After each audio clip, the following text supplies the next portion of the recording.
We could sink tonight. It's really amazing. It's so cold. Literally destroying the island as we speak. Totally solid. Not for the faint of heart. I'm alive! Good morning. This is John and Jocelyn from JJ Escapes. We're now in the city of Puno, which is in southern Peru, and we have just arrived from Arequipa after a 7-hour bus ride. The city of Puno was situated 3,800 meters above sea level and is right on the shores of Lake Titicaca. Lake Titicaca is most known for being the world's highest navigable body of water, which basically just means a lake that's big enough for boats to sail on. In this video, we're going to take you along as we explore the city of Puno and the mysterious floating islands of Uros. This is 48 hours on Lake Titicaca.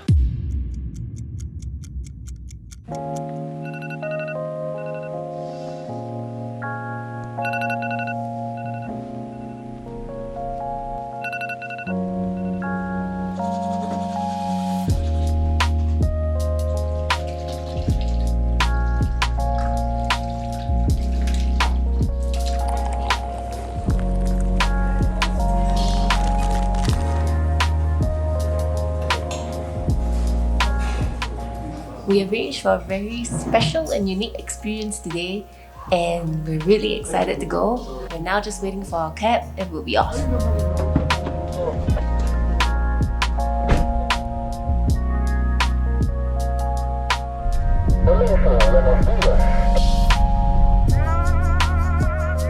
We've just arrived here at Puerto Calapacra, which is a small little port at the edge of Lake Titicaca. Calapacra actually means stony plain or stony flat. And well, tonight we've actually arranged to spend one night with a local family and be able to sleep on the floating islands of Uros here on Lake Titicaca. Really excited for that. We heard it's really cold, but nothing that we are not prepared for. I thought the boats were made of reeds.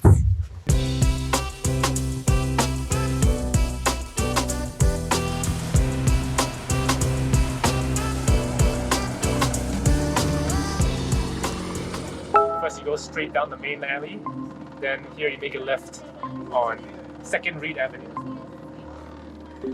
See some road signs here. Read signs.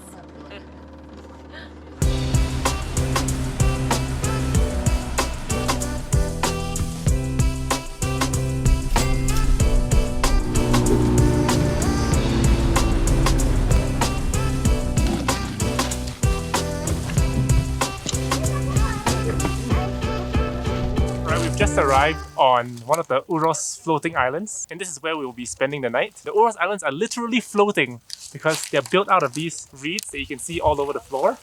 So right now under me, it's like 10 meters of water, and if they're not doing their job, we could sink tonight, and that's not a good thing.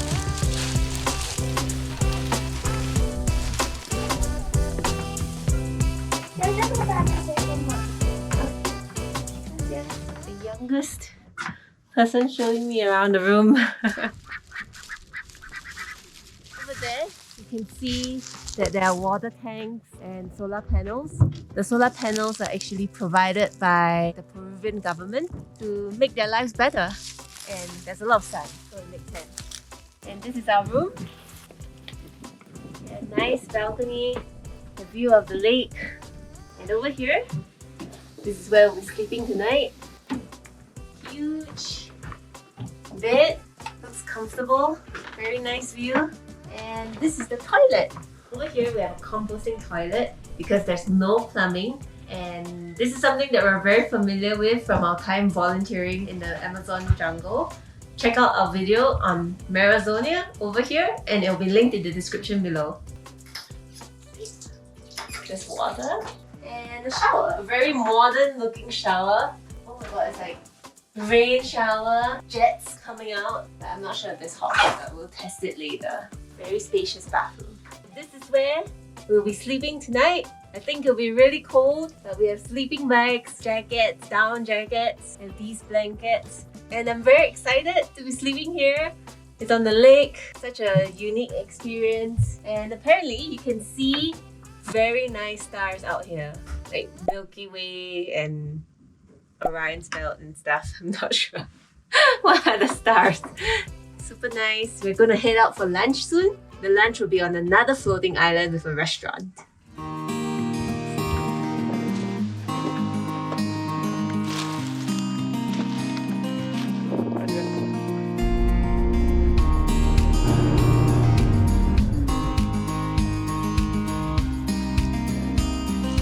Stopped on another island for lunch.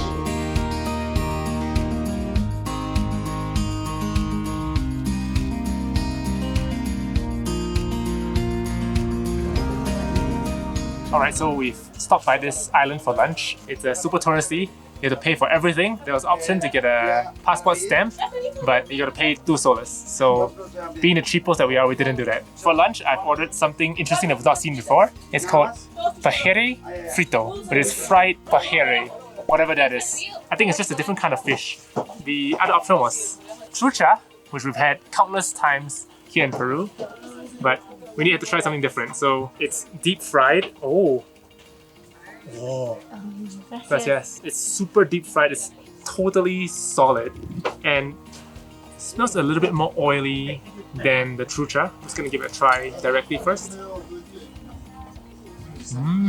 Salty, crispy, extremely crispy. It's like a white fish. The taste of the fish is very pure, not too fatty. I can't really tell what the fish itself tastes like because it's totally been deep fried and battered and salted everywhere, but it's really delicious.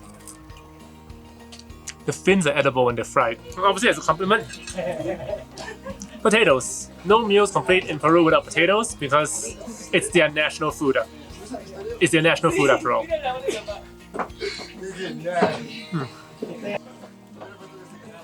This potato is super starchy, I don't know why. Must be one of the type that we didn't try before. Now, the people that live here, obviously, farming is impossible while you're on a floating island. So, the people subsisted mainly on fish and whatever you can bring from the mainland. Historically, the islands used to be right in the middle of the lake, but because of modern times, they started moving the islands closer and closer to shore, and now just like a 30-minute boat ride over here. Very interesting, very delicious, and very expensive.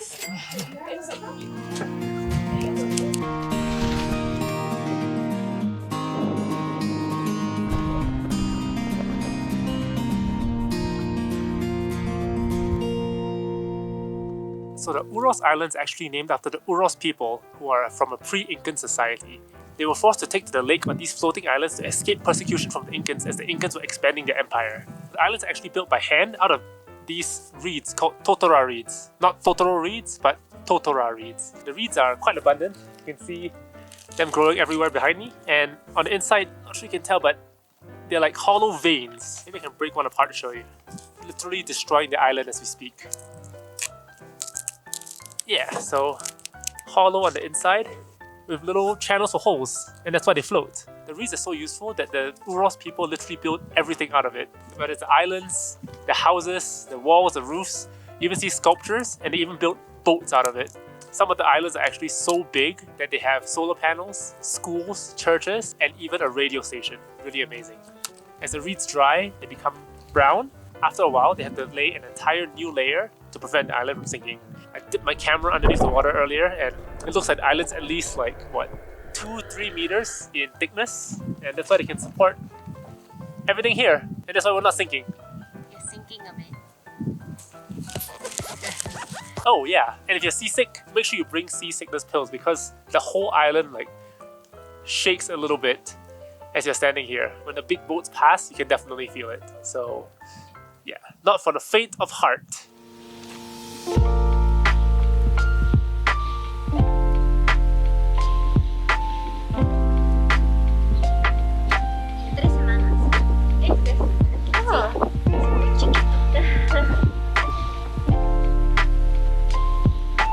So this is our host family's house. They're out the back. I asked them permission to film here. It's full of really colorful clothing, which we see a lot of the local Peruvian women wearing. It's really fascinating how they all wear like brightly colored clothes. Hola! Their traditional attire is so unique. The ladies wear top hats even when they're hiking. Here's one. Really interesting culture, totally different from what we see in Asia.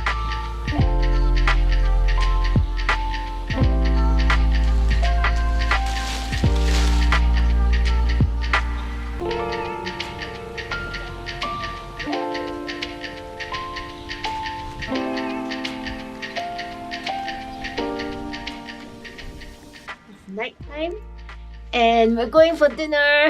It's freezing cold. It's so cold. Yeah, it might be colder than whitewash. Okay, no, probably not.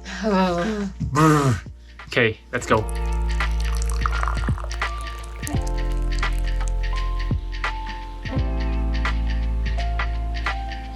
We're being served dinner here at the floating accommodation, and for the starters, we got hot soup.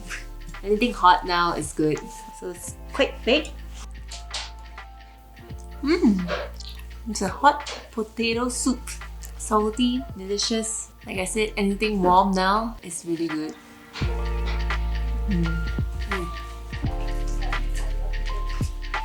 For the mains, I ordered a salpicon with pollo.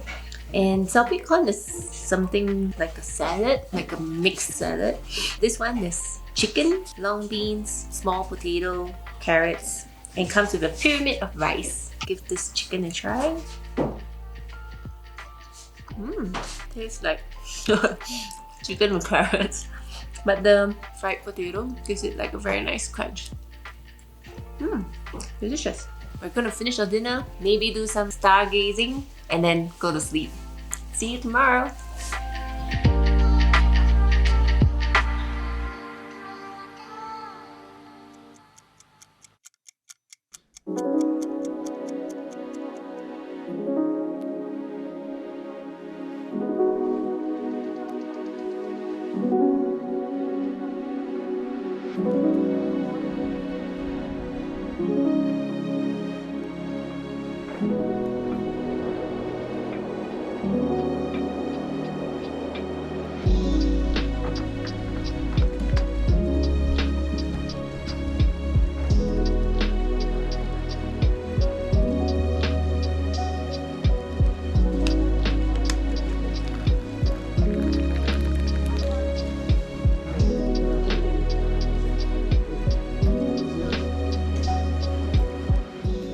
Morning! We just woke up in our beautiful floating lodge. It was a really cold night, even though we had 5 blankets, and I was even sleeping in my down, but I was hiding underneath the blankets the whole night. But we woke up to this very beautiful view of the lake and the sunrise, which I didn't manage to catch, but John managed to catch.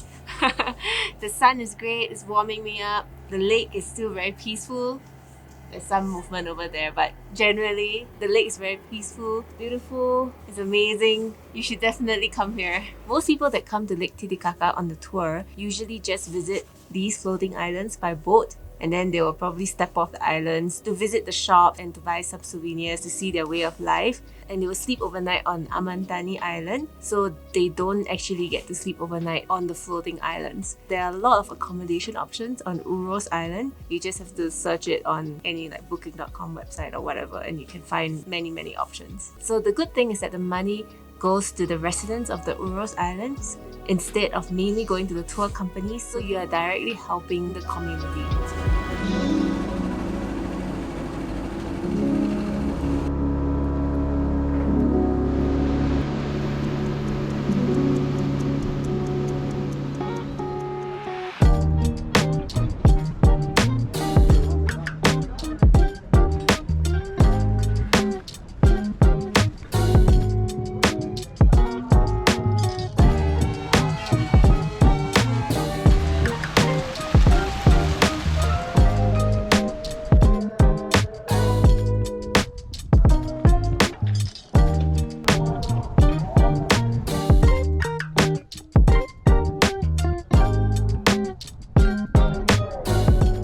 Hiked up to the top of this hill overlooking the city of Puno.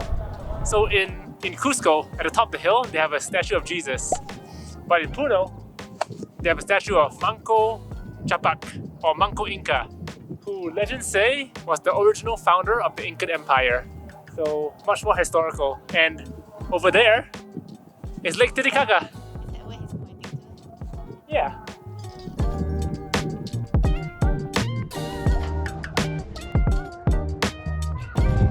That's really steep. I don't think this was meant for a slide.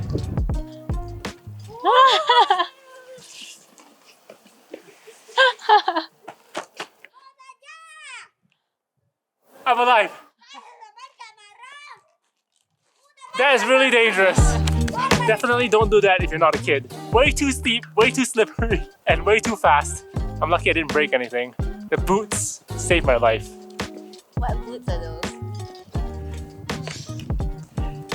I thought the brand already. Hashtag Lower Renegades.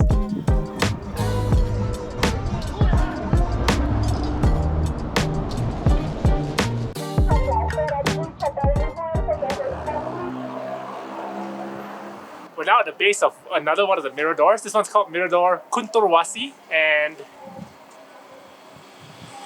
it's at the top of this hill. There's supposedly 700 steps. So let's go. Why are we always doing stairs? We finally reached the top of Mirador Kunturwasi or Condor Hill. So we climbed up all these stairs to find out that you could just drive here. Anyway, I only see one condor here. That monstrous one.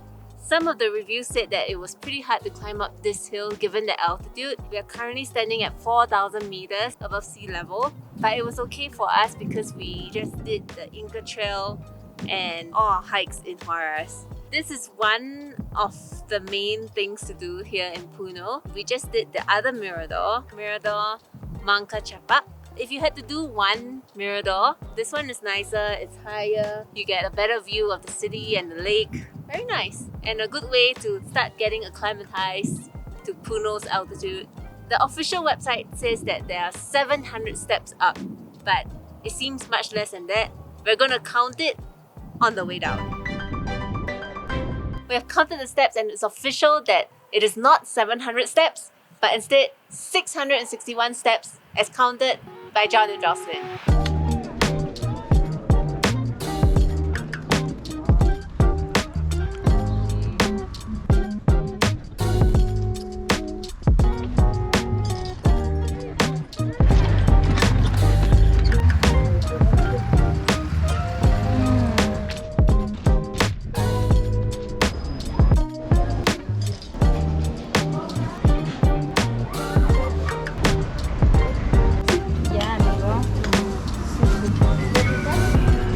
Gracias.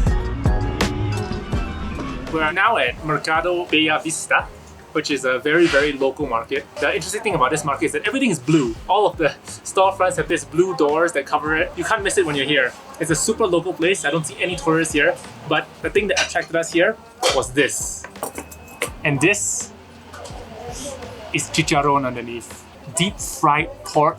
Just frying it fresh right in front of us. This is a platter. It comes with a few things. First thing is mote, which is corn. Giant kernel corns, which either steamed or boiled. Regular potatoes. And then I have no idea what this is. It looks like... I have no idea. I don't even know what name. She said a word. I don't know. And it comes with this thing that I'm holding, which is queso frito, which means fried cheese. Okay? Chicharron with cheese. That sounds like an amazing combination. There's this deadly looking sauce over here. But what I'm gonna do, I'm gonna try. Got a quick taste, cheated. I'm gonna try some chicharron by itself. Smells porky, was deep fried in a vat of oil. Looks amazing.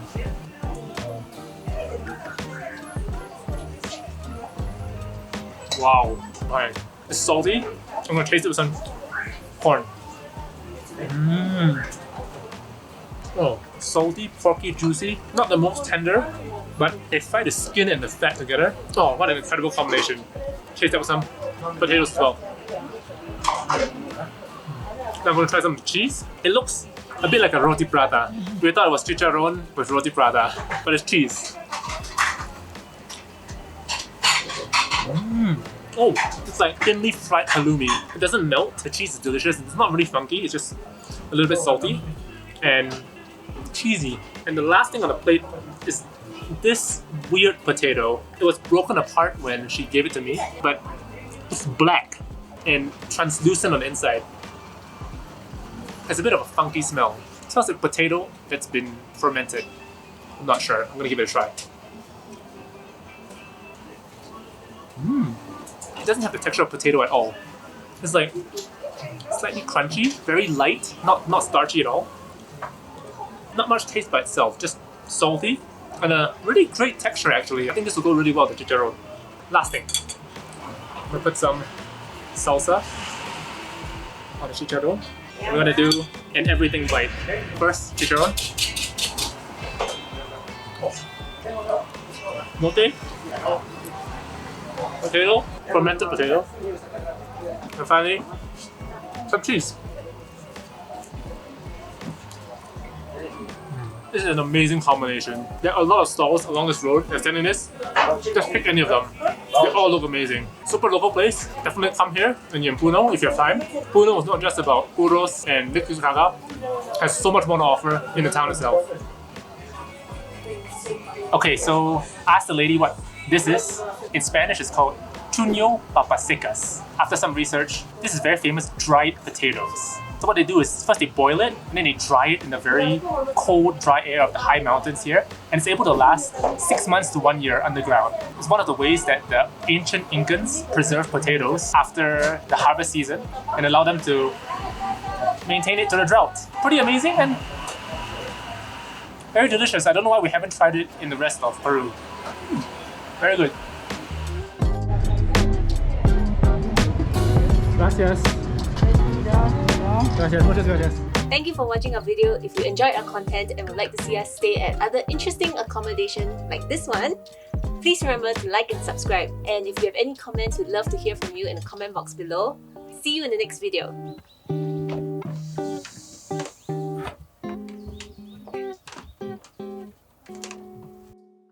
Mirador, Machu Picchu. This is how I'm feeling right now. We tried dried potatoes. Yeah, but it didn't taste like this. We're now entering the chamber of beast. Be very quiet, lest you wake it up. He could be anywhere.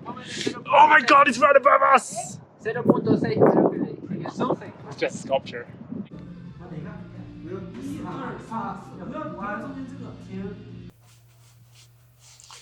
Got peed on by a cat.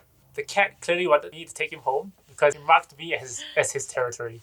It was a cute cat. This is my newly clean jacket too. And now I have to wear this pee-soaked pants for another 5 days. Why can't you change your pants? Because I have no more pants. That's what you get for being a backpacker. You have to minimize what clothes you bring. Now it looks like I peed myself.